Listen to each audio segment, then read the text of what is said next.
Troisième raison, c'est que tu n'as pas de stratégie claire, tu vas là où le vent te mène. Écoute, à quelque part, c'est normal d'être tenté de vouloir être tout de suite dans l'action.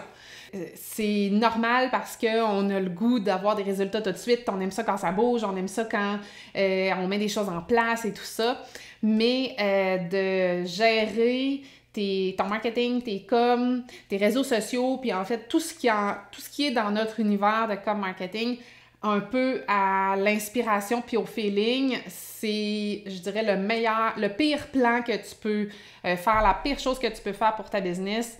Premièrement, ça demande énormément de temps et d'énergie, les essais et erreurs. Tu vois pas venir les choses. Avoir un plan clair de où tu t'en vas, les objectifs que tu dois atteindre, tes objectifs 1 an, tes objectifs trimestriels, tes objectifs par semaine, ça te permet de structurer ton temps, ton travail. Ton temps, c'est une ressource, c'est la ressource qui n'est pas renouvelable dans une entreprise, c'est le temps. C'est ce que tu dois protéger le plus. Et ça, puis l'énergie. Ben, l'énergie, ça se renouvelle, mais à un moment donné, il y a une limite.